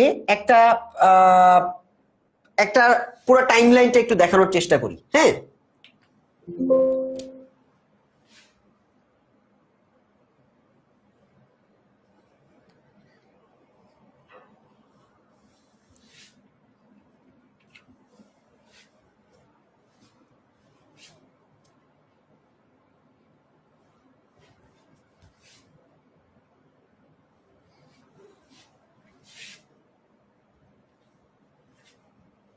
এটা একটু দেখানোর চেষ্টা করি। হ্যাঁ, পুরো সালটা আমি একটু এখানে লিখি। দেখো, সো আমরা এতক্ষণ পর্যন্ত যা পড়ছি ওইটাই তোমাদেরকে আমি একটু লিখবো, তোমরা আমার সাথে লিখবা। এখান থেকে শুরু করবো, ওই পাশ পর্যন্ত লিখবো। প্রথম হচ্ছে তৃতীয় শতক। তোমরা আমাকে ধরাইতে দিতে পারবা না, কারণ তোমরা কমেন্ট যেহেতু নাই, তোমরা নিজেরা আমার সাথে লিখবা। আমি ভুলে গেলে তোমরা নিজেরা তোমাদের খাতায় ঠিকঠাক লিখবা, ঠিক আছে? সো ফার্স্টে আসলো কি? তৃতীয় শতক। তৃতীয় শতকে আসলো হচ্ছে মৌর্যরা। এটা কিন্তু বারবার লিখতেছি কারণ এটা মনে থাকে না, মৌর্যরা। চতুর্থ শতকে আসলো গুপ্তরা। গুপ্তরা এসে আমাদের এখানে দায়িত্ব নেওয়া শুরু করলো। সপ্তম শতকে আমরা পেলাম শশাঙ্ককে, রাজা শশাঙ্ক থাকলো, এবং শশাঙ্কের মৃত্যুর পরে আমরা পেলাম মৎস্যন্যায়। এই সময় খুব বেশি গ্যাঞ্জাম মারামারি হচ্ছিল, এই জন্য মৎস্যান্যায় তখন চলছিল। মৎস্যান্যায় চলতে চলতে অষ্টম শতকে বাংলায় চলে আসলো পাল রাজারা। পাল রাজারা আসলো এবং পালরা, ধর্মপাল, দেবপাল, এরা বাংলাতে 400 বছর শাসন করলো। 400 বছর পর এরাও হারায় গেল। এরা হারায় গেলে 11 শতকের একদম লাস্টের দিকে আসলো সেন শাসকরা। পালদের পর আসলো সেন শাসকরা, যেই সেন শাসকরা বাংলায় অল্প কিছুদিন শাসন করতে পারছিল, যারা ছিল হিন্দু, এবং হিন্দু ধর্মের প্রচার তারা বাংলাতে চালানোর শুরু করে। 1100-র পরে মাত্র কয়েক বছর পরে 1204 সালে এই সেনদেরকে পরাজিত করে ইখতিয়ার উদ্দিন মোহাম্মদ বিন বখতিয়ার খলজি। এই যে খলজি স্যার, এই খলজি স্যার বাংলায় এই সেনদেরকে পরাজিত করে তিনি বাংলায় মুসলিম শাসনের প্রতিষ্ঠা করা শুরু করে। সো আমরা এই পর্যন্ত ক্লিয়ার হয়ে গেছে যে বাংলায় 1204 সালে মুসলিম শাসন প্রতিষ্ঠা করা হয়। মুসলিম শাসন প্রতিষ্ঠা করে এই ভদ্রলোক 1204 থেকে 1206 সাল পর্যন্ত এই ভদ্রলোক মুসলিম শাসনের কার্যক্রম চালাতে থাকে। কিন্তু মুসলিম শাসনের কার্যক্রম চালালেও এই মুসলিম শাসন যখন চলতেছিল, আমি কিন্তু পুরোটা দেখো আমি মুখস্থ করে বলতেছি, তার মানে তোমাদের পড়াতে গিয়ে আমারই মুখস্থ হয়ে গেছে, সো তোমারও মুখস্থ হয়ে যাওয়ার কথা। সো এই 1206 পর্যন্ত যখন তিনি করতে করতে তারপর যেন কি হলো, স্যার বললো যে মুসলিমরা যখন শাসন করতেছিল তখন 3টা অংশ তারা বানাইছিল। সো তারা বাংলাকে 3টি অংশে বিভক্ত করে। 3টি অংশে তারা বিভক্ত করে। লখনৌতি, পূর্ব আর উত্তর মিলে একটা নাম ছিল, নামটা আমার মনে নাই, ঠিক আছে? সো নামটা সোনারগাঁও ছিল একটা, আরেকটা জানি সাতগাঁও না কি জানি ছিল, 3টা নাম ছিল, ঠিক আছে? তোমাদের মনে থাকলেই হয়েছে, 3টা নাম। সো এই 3টা নাম যখন মুসলিমরা শাসন করতেছে, করতে করতে একটা পর্যায়ে মুসলিমদের মধ্যে গ্যাঞ্জাম, নিজেদের মধ্যে নিজেদের ঝামেলা, যে না আমরা তিনটা রাষ্ট্র হিসেবে আলাদা আলাদা কেন থাকবো, আমরা নিজেরাই একটা স্বাধীন। তখন তারা 1338 সালে, আমার মনে আছে 1338 সালে তারা বলল আমরা নিজেরাই স্বাধীন সুলতানি আমল তৈরি করতে চাই, তোমাদেরকে আমাদের দরকার না, আমরা নিজেরাই স্বাধীন। এটা করছিল ফখরুদ্দিন মুবারক শাহ, মনে আছে? ফখরুদ্দিন মুবারক শাহ 1338 সালে সুলতানি আমলের সূচনা করেন। তিনি বলে যে না আমরা নিজেরা স্বাধীন। সুলতানি আমলের স্বাধীন যখন ওরা তখন বলা শুরু করে, আমি কি ঠিক বলতেছি? আমি কি ঠিক বলতেছি? হ্যাঁ, 1338 সুলতানি আমল চলতেছে, স্বাধীন সুলতানি শাসন চলতেছে। সো এখানে তিনি চলতেছে, তার নাম ছিল শাহী বাঙ্গাল, আমার মনে আছে। এরপর এটা যখন চলতেছে, চলতে চলতে আমরা এটা 200 বছর চলার পর 1538 সাল চলে আসতো, এবং 38 সালে এই সুলতানিদেরকে সরায়ে বাংলায় মোগলরা আস্তে আস্তে দায়িত্ব গ্রহণ করা শুরু করে, মোগল শাসন শুরু হয়ে গেল। মোগলদের মধ্যে ছিল হচ্ছে সম্রাট হুমায়ুন। হুমায়ুন হচ্ছে তখন বাংলায় মোগলদের একটা শাসন বিস্তারের চেষ্টা করতেছিল। এখন প্রথমে তো সে ওই সুলতানিদের এলাকাটা দখল করছে, পরে অন্য এলাকা সে দখল করার চেষ্টা করতেছিল, বাট করতে করতে সে পারে নাই। তাকে এই মোগল সম্রাটকে প্রতিহত করছিল ওখানকার কিছু জমিদাররা, যে জমিদারের মধ্যে একজনের নাম ছিল ঈশা খাঁ, এবং তাদেরকে বলা হতো 12 ভূঁইয়া। বোঝা গেছে? আমি কিন্তু নিজে মাথা থেকে লিখতেছি, তোমাদের এরকম মাথা থেকে লিখতে হবে। আচ্ছা ঠিক আছে, মোগলরা আসলো, মোগলরা আসার পর হুমায়ুন ছিল, তারা 12 ভূঁইয়াদেরকে প্রতিহত করার চেষ্টা করতেছিল কিন্তু পারতেছিল না। এর মধ্যে ঈশা খাঁ এবং মানসিংহের কথা আমরা দেখছি, সম্রাট আকবরের কথা আমরা শুনছি। 1538 সালে যেহেতু তারা চেষ্টা করতেছে, পারে নাই, ফাইনালি 1610 সালে গিয়ে তারা এই 12 ভূঁইয়াকে পরাজিত করে বাংলায় ফাইনালি একটা মোগল শাসন তারা প্রতিষ্ঠা করে। দুইটা সাল আমি মিস করছি, কোথায় জানো? এই যে দেখো এখানে একটা সাল, এই যে 1576 সালে সম্রাট আকবরের সময় তারা হচ্ছে 12 ভূঁইয়াদেরকে কার্যক্রমটা করছিল। সো এই যে 12 ভূঁইয়াদের সালটা, এই সালটা হচ্ছে 1576 সালে আসলে তারা মোগল সম্রাট করার পরে সাথে সাথে তারা অ্যাটাক করে নাই। 1576 সালে মূলত তারা 12 ভূঁইয়াদেরকে অ্যাটাক করছে, পারে নাই। 1610 সালে এসে তারা মোগলরা তারা শাসন ব্যবস্থা প্রতিষ্ঠা করতে পারছে 12 ভূঁইয়াকে হারাই দিয়ে। মোগল সাম্রাজ্যের যে শুরু হইলো, চলতেছে একেবারে 1757 সাল যখন আসলো, চলতে তখন ক্ষমতায় ছিল নবাব সিরাজউদ্দৌলা, বাংলার নবাব সিরাজউদ্দৌলা। তাকে হারাই দিল, তাকে 1757 সালে হারাই দিয়ে দায়িত্ব নিল ইংরেজরা। ক্লাস 8 এর স্টুডেন্টরা, এই পুরা পৃষ্ঠাটা তোমার মাথার মধ্যে এখন আছে। লিমন ভাই যেমন মাথা থেকে লিখছে, তোমাদের একদম শুরু থেকে গল্পের মতো তোমার কাজ হচ্ছে, বাড়ির কাজ হচ্ছে, এটা তোমার বাড়ির কাজ হচ্ছে এই পুরা পৃষ্ঠাটা মিনিমাম 3 বার, প্রথমবার একটু দেখবা, দ্বিতীয়বার দেখবা, না দেখে লেখার চেষ্টা করবা, 3 নাম্বার বার না পারলেও দেখবা না দেখে লিখবা, ভুলভাল লিখো বাট লিখবা। এই পৃষ্ঠাটা যদি 3 বার লিখো, তোমার ক্লাসমেটদেরকে তুমি শিখাইতে পারবা।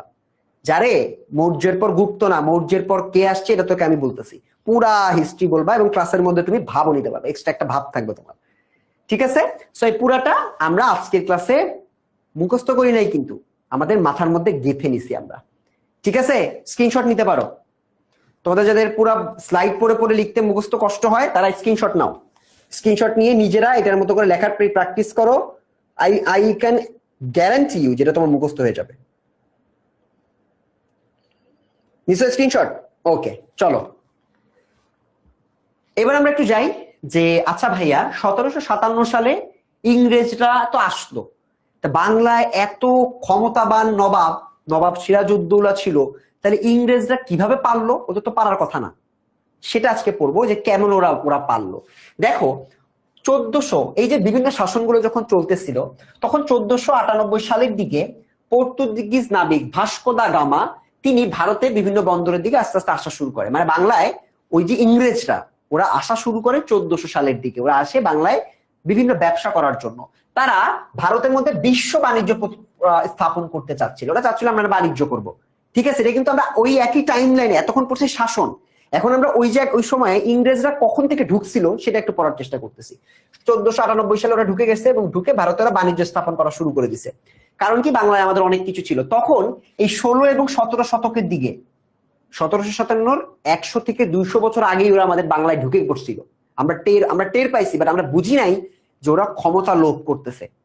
বুঝছো কিন্তু এই যে 1600 এবং 17 শতক, তখন কিন্তু বাংলায় মোগল সাম্রাজ্য চলতেছিল, আমরা পড়ছি, ঠিক আছে? কারণ 1538-এর পর মোগলরা শাসন করতে আছে 1757 পর্যন্ত করছে, আমরা জানি। তার মানে 16 শতকের দিকে এই হারামজাদারা অলরেডি বাংলায় ঢুকে পড়ছিল, কিন্তু আমরা ওদেরকে মানে ক্ষমতা লোভী হিসেবে চিহ্নিত করতে পারি নাই।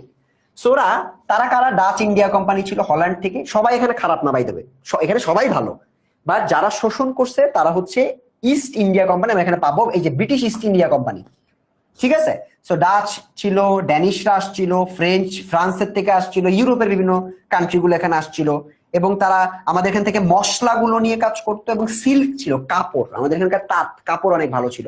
ঢাকায় জামদানি কিন্তু কলকাতায় এখন অনেক চলে, বাইরের দেশগুলোতে অনেক চলে জামদানি টামদানি যা যা আছে,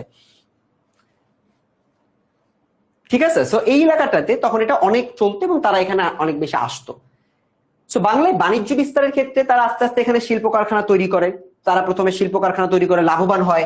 1600 সালের দিকেও তারা বাংলার বিভিন্ন জায়গা থেকে ফ্যাক্টরিতে সিল্ক আবিষ্কার করত। তারা প্রায় কাশিম বাজার একটা এলাকার নাম, ওই এলাকাতে এক এলাকা থেকেই হাজার হাজার তোমার টাকার, কোটি কোটি টাকার, তোমার লাখ লাখ টাকার ওই কালে তৎকালীন সময়ের অনেক মূল্যবান জিনিসপত্র তারা ওখান থেকে উত্তোলন করতো বা তারা বানায় নিয়ে যেত। তার মানে বাংলাতে তারা আস্তে আস্তে কার্যক্রম শুরু করছিল, এবং শুরু করতে করতে এই যে এগুলো হচ্ছে এক্সাম্পল, এগুলো মুখস্থ করার দরকার নাই। হ্যাঁ, এটা হচ্ছে উদাহরণ দিচ্ছে যে ওরা কোন কোন জায়গায় কাজ করতো।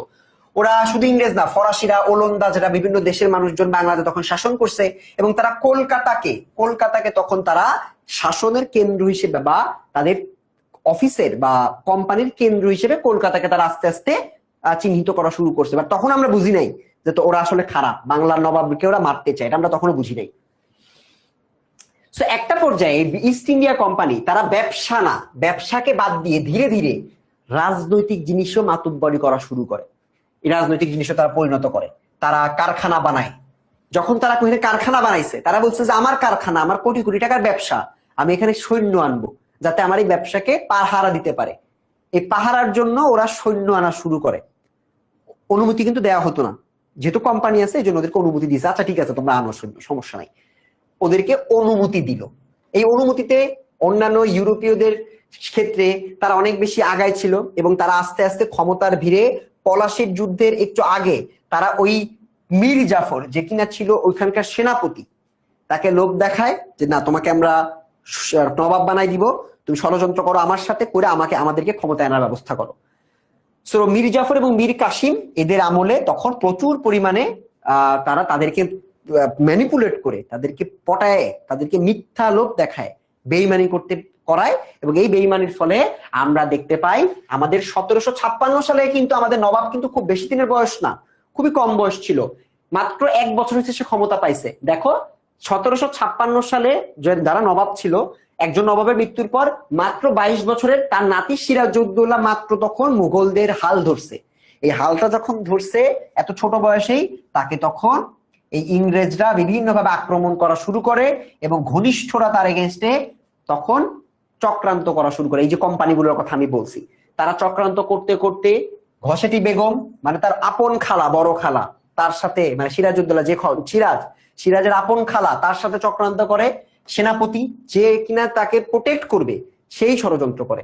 এবং আরেকটা ছিল দেশের যে যারা কিনা ব্যবসা করতে চায়, দেশে সবকিছু লুটপাট করতে চায়, এরকম কিছু বিদেশে আরো কিছু ব্যবসা প্রতিষ্ঠান ছিল, সবাই মিলে নবাবকে তারা মারার চেষ্টা করে, এবং একটা পর্যায়ে তারা গোপনে জোট বেঁধে নবাবকে মেরে ফেলে। এবং 1757 সালের 23শে জুন, তারিখটা মনে রাখতে হবে, লিমন স্যার বলছে ইয়েস, এই তারিখটা গুরুত্বপূর্ণ। পলাশী একটা জায়গার নাম, এই পলাশীর আম্রকানন এটা আরেকটা জায়গার নাম। যেহেতু পলাশীতে যুদ্ধটা হয়েছে এই জন্য বলে পলাশীর যুদ্ধ। পলাশীতে আমাদের এই গুরুত্বপূর্ণ যুদ্ধে সিরাজউদ্দৌলাকে মেরে ফেলা হয়, এবং বাংলা, বিহার, উড়িষ্যা এই জায়গায় আর কোনো স্বাধীন নবাব বলে কেউ থাকে না, ইংরেজরা টেক ওভার করে, দায়িত্ব নিয়ে নেয়, শেষ, খতম, বাই বাই। সো এভাবে আস্তে আস্তে আমাদের নবাবী সমাজে শেষ হয়ে যায়। নবাবকে যখন ওরা মারে ফেলে, ওই মীর জাফরে ওরা নবাব হিসেবে বানায়, কিন্তু ফেক, মীর জাফরের কোনো ক্ষমতা ছিল না, আসলে ইংরেজরাই করতো। মীর জাফরের একটা পুতুলের মতো বসায় রাখছিল। প্রকৃত ক্ষমতা ইংরেজদের হাতে ছিল এবং রবার্ট ক্লাইভ ছিল আসলে মেইন, এই লোকটা ছিল হচ্ছে এমসিকিউতে আসে, রবার্ট ক্লাইভ এই ভদ্রলোক ছিল বাংলার আসল মালিক। মানে বুঝছো তো, ওই দায়িত্ব পালন করতো, আর এই মীর জাফর বেঈমান ওকে হচ্ছে নরমালি বসায় রাখছিল। পড়লাম। এরপরে আরেকটা যুদ্ধ হয়েছিল, যে যুদ্ধটা আমরা আরেকটু পড়বো 1757 পর আসলো 1764। এই সময় একটা যুদ্ধ হয়, যে যুদ্ধের নাম বক্সারের যুদ্ধ। এই যুদ্ধটা কেন হয়েছিল জানো? এই যুদ্ধে ইংরেজরা যে মীর জাফরের বসাইছে না, ওই মীর জাফরের সাথে যুদ্ধ করে। যুদ্ধ করে মীর জাফর বা মীর কাসিমরে মেরে ফেলে বা সরাই দেয়। সরাই ইংরেজরা পুরোপুরি পাওয়ারটা নিয়ে নেয়। মানে এতদিন তো ওরা মীর জাফরকে বসায় রাখছিল ক্ষমতায়, বসায় তলে তলে কাজ করতো, বাট এখন ওরা ওকে সরাই দিয়ে পুরোপুরি ভাবে ইংরেজ শাসনটা প্রতিষ্ঠিত হয় 1764 সালে। এবং ওরা একটা শাসক হিসেবে, কারা? ইস্ট ইন্ডিয়া কোম্পানি, একটা শাসক হিসেবে বাংলাকে শাসন করা শুরু করে। করতে থাকে করতে থাকে করতে থাকে। এখানে আমাদের অনেকগুলা কারণ আছে, এটা তোমাদের পরীক্ষা আসে যে ঔপনিবেশিক শক্তির কেন আসছিল, কোম্পানি কিভাবে শাসন নিচ্ছিল, তার কারণটা কি। প্রথম ছিল কিছু দুর্বলতা ছিল, নবাব নিজে একটু দুর্বল ছিল, নতুন নতুন নবাব হয়েছে, বাংলার শাসকদের মধ্যে নিজেরা শাসকরা দ্বন্দ্ব করত, তারা সিরাজউদ্দৌলা একটু অনভিজ্ঞ ছিল, অভিজ্ঞতা কম ছিল, এরকম অনেক কারণ আছে যেগুলো এখন মনে করা হয়।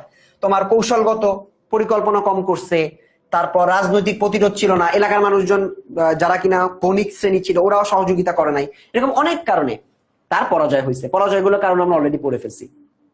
আচ্ছা, লাস্টের অংশ হচ্ছে ঔপনিবেশিক শাসনের পরে একটা পর্যায়ে গিয়ে আমরা একটা দ্বৈত শাসন দেখি।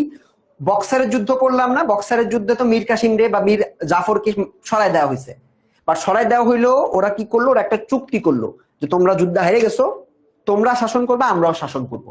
সরাসরি ব্রিটিশ, এতদিন তো কোম্পানি শাসন করছে, কোম্পানির মালিক ছিল ব্রিটিশ, ওই ব্রিটিশরা আস্তে আস্তে আমাদেরকে শোষণ করা শুরু করে, ডাইরেক্ট সরকার আমাদেরকে শোষণ করে। তো এই শোষণে গভর্নর রবার্ট ক্লাইভ, এই ভদ্রলোকের নাম আমরা আগেই পড়ছি, তারা একটা চুক্তি করে যে তোরাও শাসন করবি, আমরাও শাসন করবো, মানে তোরাও কর, তোরা খালি প্রশাসনিক দিক দেখ, আর টাকা পয়সা সব আমি নিয়ে যাব। এই যে দুইটা দলের শাসন, এটাকে বলা হয় দ্বৈত শাসন।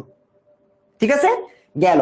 তো শাসন করলাম, এবং এই শাসন চলতে চলতে একটা সময় এই শাসনে যেহেতু ওরা সব বাংলার সব টাকা পয়সা চুরি করে নিয়ে যাইতো, সেই কারণে বাংলায় তখন অনেক বেশি দুর্ভিক্ষ ছিল, মানে সবার কাছ থেকে ট্যাক্স নিত, কর নিত, খাজনা দেওয়া লাগতো, নিজে চাষ করতো আবার নিজেই টাকা দিত। সব কৃষকের জমি ওরা তখন জমিদাররা নিয়ে গেছে, হ্যাঁ, এরকম ভাবে ওরা কেড়ে কেড়ে নিয়ে যাইতো। কেড়ে কেড়ে নিয়ে যেতে যেতে একটা পর্যায়ে বাংলায় 1770 সালে এটা এতই বেশি হয়ে যায় যে বাংলায় প্রত্যেকটা মানুষ না খেয়ে থাকতে থাকতে, ফসল হয় না, প্রচুর অনাবৃষ্টি, বৃষ্টি হচ্ছে না, ফসল হচ্ছে না, এবং তাদেরকে ট্যাক্সও দিতে হবে, তাদের জমানো খাজনা দিয়ে দিতে হবে। এই চরম শোষণের ফলে দেশে নেমে আসে দুর্ভিক্ষ, এবং এই দুর্ভিক্ষে অনেক মানুষ মারা যায়, প্রায় 1/3। 3 কোটি মানুষ থাকলে 1 কোটি মানুষ মরে গেছে। তো এইটাকে বলা হয় বাংলায় 76-এর মন্বন্তর। তোমাদের কিন্তু প্রশ্ন আসতে পারে 76-এর মন্বন্তর কি? 76-এর মন্বন্তর হচ্ছে বাংলায় যে স্বাধীন, তোমার বাংলায় যে ইস্ট ইন্ডিয়া কোম্পানি আসলো, ইস্ট ইন্ডিয়া কোম্পানির শাসনের সময় ওরা এত বেশি কর দিত, ট্যাক্স নিত, খাজনা নিত, ওই সময় একটু অনাবৃষ্টি হয়েছিল, অনাবৃষ্টির কারণে ফসল হয় নাই। যেহেতু ফসল হয় নাই, ওদের জমানো ফসল খাইতে হবে, সেই জমানো ফসল ইস্ট ইন্ডিয়া কোম্পানি ট্যাক্স হিসেবে নিয়ে যাইতো। ফলে ওই সময় একটা দুর্ভিক্ষ বা অনাহারের তৈরি হয়। দুর্ভিক্ষ মানে যখন খাওয়ার কিছু নাই, ফলে অনেক মানুষ মারা যায়, যেটাকে বলা হয় 76-এর মন্বন্তর। বুঝতে পারছি? সেটা আছে 76-এর মন্বন্তর পড়লাম, এবং এখানে কিছু গভর্নরের নাম আছে, এগুলো থেকে পরীক্ষায় প্রশ্ন আসবে না। যেখান থেকে প্রশ্ন আসবে সেটা হচ্ছে কিছু জিনিসপাতি একটু মনে রাখবা। ইংরেজরা এত শাসন করলো, কিছু কিছু জিনিস ওরা ভালো করছে। কি কি জানো? ওরা একটা পর্যায়ে তোমার, এগুলো সব খারাপ কাজ, ওরা জমি নিয়ে নিত। ভালো কাজগুলো করছে হচ্ছে এই যে কিছু শিক্ষার ব্যবস্থা করছে, আধুনিক শিক্ষার ব্যবস্থা করছিল, বাল্য বিবাহকে রোধ করে দিছিল, বিধবা বিবাহকে চালু করছিল, যে বিধবার আবার বিয়ে হবে, সতীদাহ প্রথাকে বাতিল করা হয়ে গেছিল। এরকম কিছু ভালো ভালো কাজ ওরা করছে। কেন করছে জানো? কারণ ওরা চায় এখানকার মানুষ শিক্ষিত হোক, বেশি শিক্ষিত হইলে বেশি আমাকে কাজ করে খাওয়াইতে পারবে, এরকম একটা টেন্ডেন্সি ওদের ছিল। তো এরকম অনেকভাবে কার্যক্রম ওদের চলছে, এবং এরকম কার্য চলতে চলতে একটা পর্যায়ে ওরা যেহেতু মানুষকে খালি পিটাচ্ছিল, মারতেছিল, এই মায়ের তো মানুষ বেশি দিন সহ্য করবে না। একটা পর্যায়ে 100 বছর পার হলে মাত্র 1857 সালে একটা বিদ্রোহ হয়। যারা সিপাহী ছিল ওরা আস্তে আস্তে অসন্তুষ্ট হয়ে যায় যে না, কিছু হইলেই আমাদেরকে টর্চার করে। ওরা একটা পর্যায়ে একটা বিদ্রোহ করতে শুরু করে, সবাই মিলে কোম্পানির বিরুদ্ধে একটা বিদ্রোহ করে, যেই বিদ্রোহকে বাংলার ইতিহাসে আমরা বলি সিপাহী বিদ্রোহ ও কোম্পানির পতন। এই সিপাহী বিদ্রোহ চলতে চলতে একটা পর্যায়ে কোম্পানিগুলো ধ্বংস হয়ে যায়।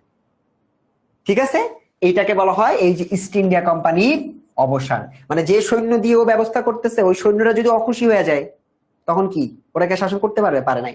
এইভাবে আস্তে আস্তে ব্রিটিশদের আমাদের অবসানটা ঘটে যায়। সো এটাই আমাদের মোটামুটি এলাকা ছিল, টপিক গুলো ছিল। সো আমাদের আজকের টপিকটা শেষ। এত কিছু পড়লাম, তোমাদের এত স্টুডেন্ট এখন আসো, 1 ঘন্টা পার হয়ে গেছে, তুমি টের পাইছো? আমি কিন্তু টের পাই নাই কখন সময় চলে গেছে, আমি কিন্তু টের পাই নাই। সো আমাদের আজকের বেসিক কন্টেন্ট পড়া শেষ। এখন আমরা যেটা পড়ছি এটা একটু দেখবো, ঝালাই করে নিব যে আমাদের মাথায় কতটুকু আছে। প্রথম প্রশ্ন, বাংলায় ঔপনিবেশিক যুগ ছিল কত সাল থেকে কত সাল পর্যন্ত? ঔপনিবেশিক যুগটা কিন্তু 1338 থেকে 1538, 1538 থেকে 1757, পোল দে, একটা পোল দে, পোলে ভোট দাও। পোলে সবাই সঠিক উত্তর দেওয়া চাই, কারণ আমি কিন্তু অনেক অনেক ডিটেলসে পড়িয়েছি। তো তোমাদের সবার সঠিক উত্তর দিতেই হবে। কত সাল ছিল বাংলার ঔপনিবেশিক যুগ? দিয়েছি আমি, পোল দিয়েছি, পোলটা যাবে, পোলটা যাওয়া মাত্রই ভোট দিয়ে দিবে।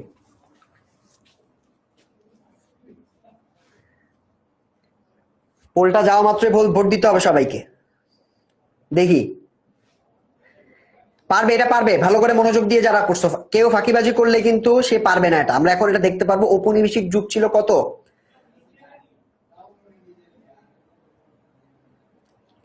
ভেরি গুড, 80% কারেক্ট অ্যান্সার দিয়েছি, 80% কারেক্ট অ্যান্সার দিয়েছি আমরা। সবাই কারেক্ট অ্যান্সার দিচ্ছে এখনো।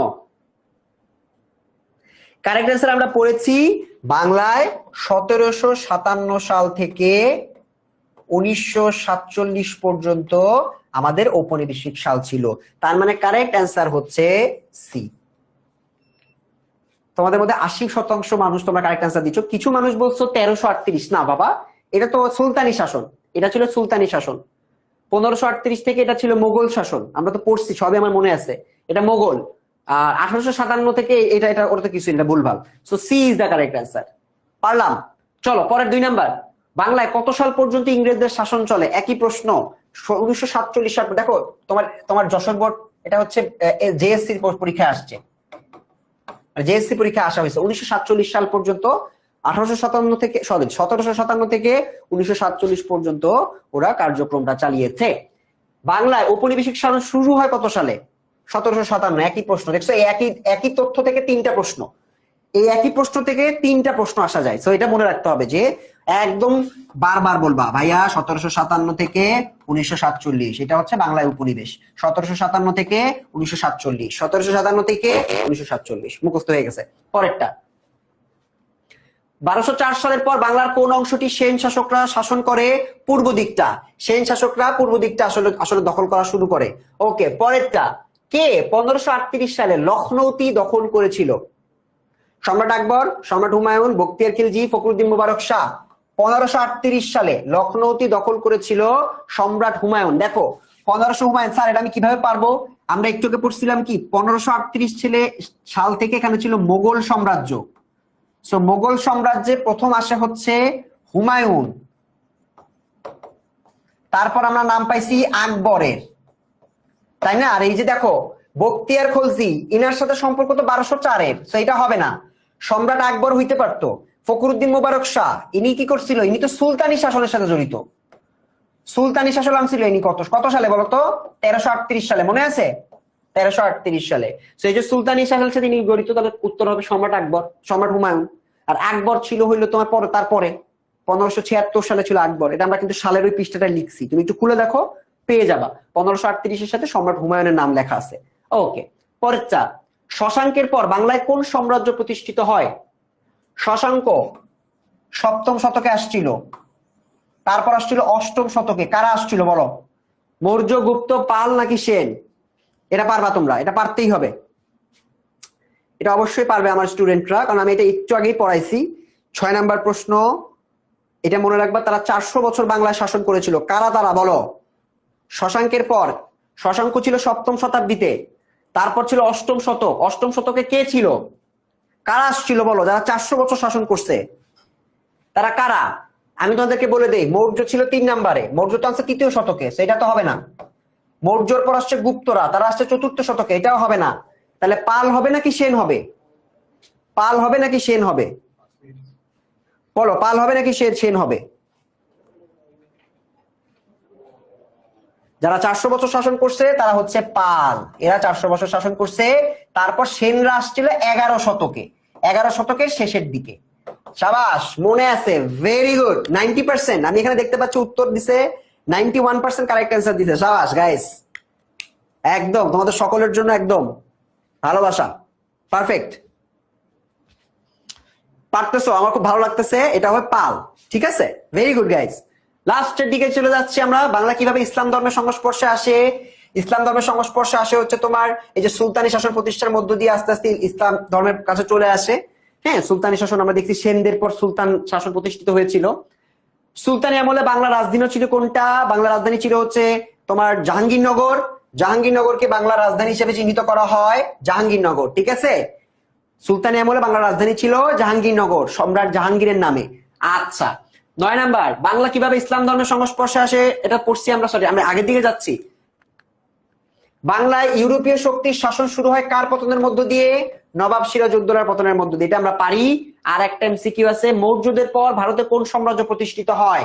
লাস্ট প্রশ্ন, এরপর আর কোন এমসিকিউ নাই। মৌর্যরা আসছিল 3য় শতকে, মনে আছে, লিমন ভাই বলছে। এরপর 4র্থ শতকে কারা আসছিল? মোগল, গুপ্ত, পাল, সেন। এই প্রশ্নটা যদি 90%-এর বেশি পারো, তার মানে আজকে ক্লাসটা 100% আমার প্রত্যেকটা স্টুডেন্ট ভালোভাবে বুঝছে। স্যারের প্রশ্নের উত্তরটা বলতে হবে। বলো, মৌর্যদের পর কারা আসছে?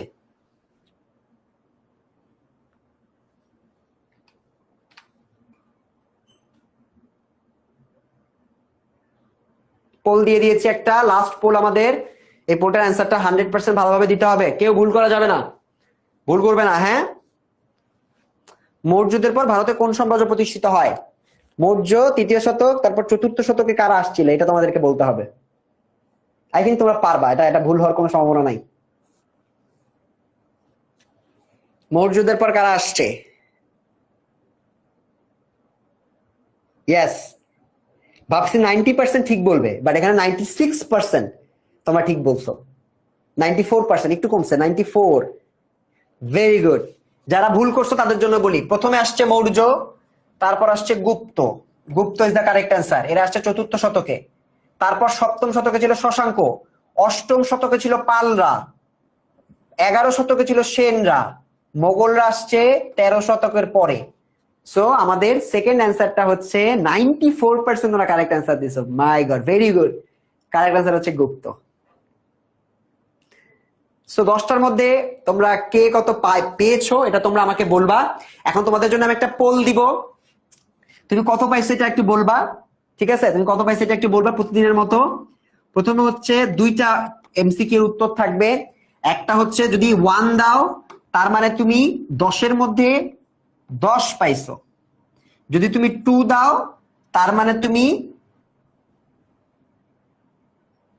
7+ পাইছো, ঠিক আছে? আর আমার মনে হয় সবাই 10-এর মধ্যে 10 পাওয়া উচিত। আর যারা 7 দিবা তারা 7-এর বেশি পাইছো তারা 2 দিবা। আর যারা এর থেকে কম পাইছো তারা আমার মনে হয় তোমাদেরকে তোমরা দিবা হচ্ছে, আচ্ছা এটা 8+ দিই, এটা হচ্ছে 8+।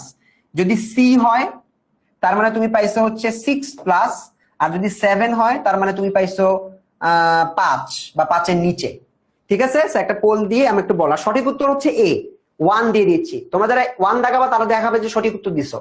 যেহেতু একটা কারেক্ট অ্যান্সার আমার দাগাইতেই হবে, তো এই জন্য আমি তোমাদেরকে এ কারেক্ট অ্যান্সার দিয়ে দিচ্ছি। আমাকে একটু বলো যে তোমরা কে কত পাইছো। এটা না, এটা কিন্তু 10-এর উত্তর না, এটা কিন্তু 11 নাম্বার। এই প্রশ্নটার উত্তর চাইছি পোলে, 11 নাম্বার। এটার উত্তর বলো কত পাইছো। 10 হলে এ দাগাবা, 8 পাইলে বি দাগাবা, 6-এর থেকে বেশি পাইলে 3 দাগাবা, 5-এর থেকে কম পাইলে ডি দাগাবা। কত পাইছো বলো, কত পাইছো? একজন 5-এর থেকে কম পাইছে, মাত্র একজন স্টুডেন্ট, ও 5-এর থেকে কম পাইছে। 6-এর বেশি পাইছে আমার এখানে 7 জন মাত্র। আর ওয়াও, ভেরি গুড, 20% পাইছে তোমরা 8 অথবা 8-এর বেশি, তার মানে তোমরা A+। এরা পাইছে A+, আর এরা পাইছে 90%+। ভেরি গুড, 100% কারেক্ট অ্যান্সার দিছে। তাহলে দেখো এই ক্লাসটাতে আমি দেখতেছি 70% তোমরা 10-এ 10 পাইছো, এত কঠিন একটা টপিকে। তার মানে তোমরা ট্র্যাকে আসো। ট্রাস্ট মি, এভাবে যদি পড়াশোনা করো ক্লাস 8 এর রেজাল্ট অনেক অনেক ভালো হবে। সো তোমাদের সবার ক্লাসটা আশা করছি অনেক ভালো লেগেছে, কারণ তোমাদের সাথে ছিল তোমাদের সবার প্রিয় লিমন ভাইয়া। আর লিমন ভাইয়ের একটা স্লোগান আছে, স্লোগানটা কি? লিমন ভাইয়া is here, Bangla and BGS হবে ক্লিয়ার। সো কমেন্টে যদি লিখতে পারতেছো না, তোমাদের হয়ে আমি বলে দিচ্ছি, লিমন ভাই আছে, লিমন ভাই is here, Bangla and BGS হবে ক্লিয়ার। ইনশাআল্লাহ পুরো বছরের বাংলা এন্ড বিজিএস ক্লিয়ার হবে। আজকে ক্লাসটা অনেক কঠিন ছিল, আমি কিন্তু অনেক সহজ করে তোমাদেরকে বুঝিয়ে দেওয়ার চেষ্টা করছি। আশা করছি আমার প্রত্যেকটা স্টুডেন্ট ক্লাসটা অনেক অনেক এনজয় করেছো, আমি কিন্তু অনেক এনজয় করেছি। সো আমার ফেভারিট ব্যাচ ক্লাস 8, তোমাদেরকে আমি অনেক অনেক অনেক অনেকদিন যাবত আমি শুনছি তোমরা অনেক ভালো, আজকে আবারও তার প্রমাণ পেলাম গত ক্লাসের মতো। সো ক্লাসটা অনেক অনেক ভালো লেগেছে আশা করছি। যারা ভালো লেগেছে তারা ফিডব্যাকে একটু লিখে দিবা কোন পার্টটা তোমাদের বেশি ভালো লেগেছে, ঠিক আছে? পরবর্তী ক্লাসে দেখা হবে, সে পর্যন্ত সবাই ভালো থাকবা। সবার কাছে বিদায় নিচ্ছি, আল্লাহ হাফেজ।